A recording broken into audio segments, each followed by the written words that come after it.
तो ये मुझे ज़रा बताएं, बैगर माफिया के पीछे क्या साइंस थी, क्या थ्योरी थी, और आपने किया किस तरह से, और अभी क्या पूरी सूरत हाल है, थोड़ा सा डिटेल में बात करेंगे। देखिए, हमने एक छोटी सी वर्किंग की रमज़ानों से हट के। हम एक दोस्त की दुकान पे खड़े थे, हमने उसे बर्गर का ऑर्डर दिया। अब जितनी देर में हमारा बर्गर लग रहा है, जो फ़कीर आ रहा है 10 रुपये दिए जा रहे हैं। मतलब अच्छा 10 रुपये की आज कोई औकात भी नहीं, आपको पता है, टॉफ़ी भी नहीं आती। तो मैंने उससे पूछा कि भाई कितना पैसा दे देते हो? उसने बोला कि हम 60-70 फ़कीर जो भी आते हैं दिन भर 600 रुपये करीब एवरेज देते हैं। तो मैंने कहा 600 रुपये अगर देते हो फ़कीरों को, महीने का 18,000 रुपये तुम दे रहे हो, 6.5-7 लाख दुकानें हैं कराची में। चलो अगर 1 लाख दुकान भी, कैलकुलेशन सिर्फ 1 लाख दुकानदार यही 18,000 रुपये दे रहे हैं, तो यार ये तो 32 अरब 40 करोड़ रुपये बन गए।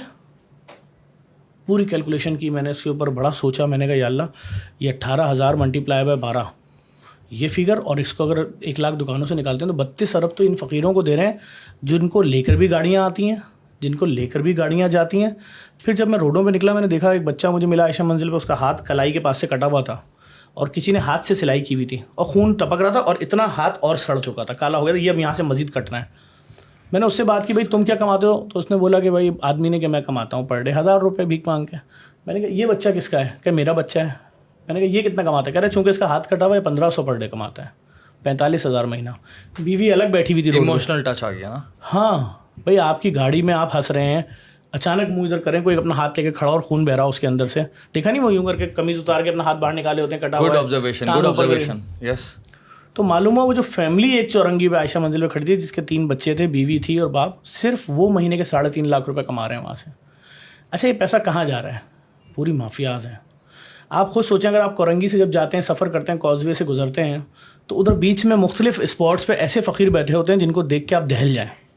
चूँकि इंडस्ट्रियल जोन में आप दाखिल हो रहे हैं, कराची के सबसे बड़े। अब भी एक फ़कीर है, उसके दोनों हाथ नहीं है, दोनों पाँव नहीं है, और वो जहनी तौर पे भी डिसेबल है, उसके मुंह से झाग गिर रहा है, मुंह पे फालिज भी हुआ हुआ है उसके। वो डेली सुबह वहाँ पहुँचता कैसे साफ़ सुथरे हुलिये में, डेली जाता कैसे? Point, very good. ठीक है, कम्यूटिंग क्या है? कोई भी सख्त से सख्त दिल आदमी जब उसके पास से गाड़ी लेके गुजरता है तो उसको 100 रुपये 200 रुपये देता है। तो अगर वो दिन के 20-22 हज़ार रुपये एक पॉइंट से कमा रहा है, तो आप अब अंदाज़ा लगा लो महीना क्या कमा रहा है एक फ़कीर। वो एक फ़कीर महीने के सुकून से 7 से 8 लाख रुपए कमा रहा है। वो नहीं कमा रहा जो कंपनी उसको लाती है, कंपनी उस जैसे लोगों को मुख्तलिफ स्पॉट्स पे बैठाती है और वापस लेकर आती है। जब आप इसकी कैलकुलेशन साल पे करोगे, क्योंकि रमज़ान के महीने में बढ़ जाती है चैरिटी, जुमेरात के दिन बढ़ जाती है, जुम्मे के दिन बढ़ जाती है, तो ये फिगर आपके सामने निकल के आएगा। तकरीबन 85 लाख से 1 करोड़ रुपये एक बंदा कमा रहा है सालाना, एक आदमी। मैंने इस पर पूरी वर्किंग की, मैंने लोगों को बताया कि 32 अरब 40 करोड़ रुपए को अगर हम 20,000 रुपये का राशन बॉक्स अपने किसी जानने वाले को देते हैं जो बेचारा सफ़ेद पोश है, तो कितने ख़ानदान बनते हैं?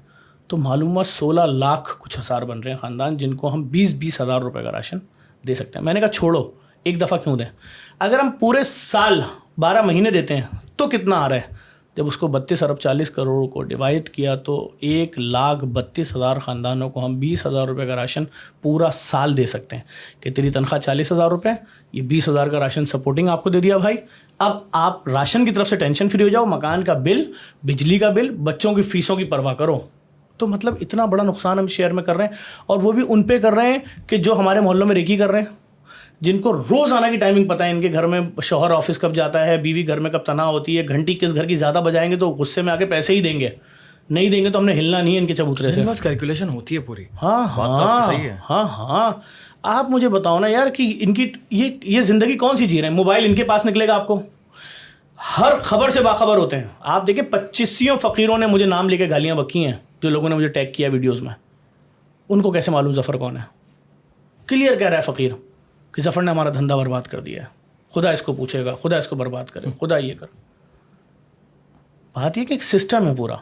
वो एक कुछ औरतें हैं मखसूस किस्म का नकाब पहन लेंगी, जिससे हमारे औरतें जो हैं वो थोड़ा कहेंगी नहीं कोई मजहबी खातून लग रही हैं, और सब एक इंग्लिश में भी तो बात करता है उससे। सब सब सब सब सब इतनी सारी कैटेगरीज हैं सब बड़े। अभी जब आप सोराब गोड से लियारी एक्सप्रेस वे पे चढ़ेंगे, अभी 4 दिन से देख रहा हूँ कि वहाँ एक 14 साल की बच्ची पूरा पर्दा करके खड़ी है, उस जगह खड़ी है जो इंतहाई मतलब आप बिल्कुल अलासिफ से आके जैसे ही चढ़ेंगे ऊपर सोराब गोड पे, वो जगह अभी जब मैं आपके पास आ रहा हूँ रात 11 बजे भी वो लड़की खड़ी हुई वहाँ पर, उसने पूरा स्कार्फ पहना हुआ है, कोट पहना हुआ है, यूं हाथ करके खड़ी हुई है।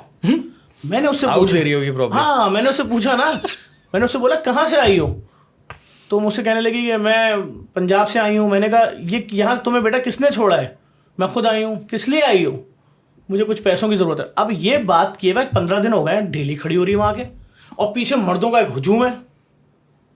ओ भाई, हसास मसला है, कोई पूछने वाला क्यों नहीं है? तो बात ये कि ये सारे मसले हैं बहुत हसास, लेकिन हमने इन माफिया के खिलाफ आवाज़ उठाई, और आवाज़ उठाने से कुछ नहीं होता, पाकिस्तानियों ने साथ दिया। अल्हम्दुलिल्लाह। वही चौरंगियाँ जो रमज़ान में फ़कीरों से भरी होती थी, आज वीरान है।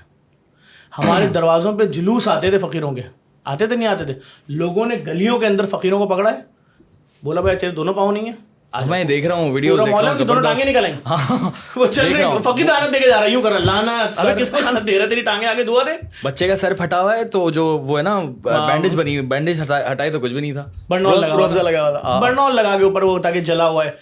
इमोशन से खेलते हैं ना। वो औरत खुद बोल रही है उसके साथ, जो पूरे गली में आवाज़ लगा रही थी मेरे शौहर की टांगे नहीं है, नाबीना है, वो औरत अब बोल रही है अच्छा नहीं मारो माइंदा हरकत नहीं करेंगे। लेकिन जाते जाते 3 पहियों की साइकिल खींचते हुए लेके जा रहे हैं, दूसरे मोहल्ले में चले जाएंगे।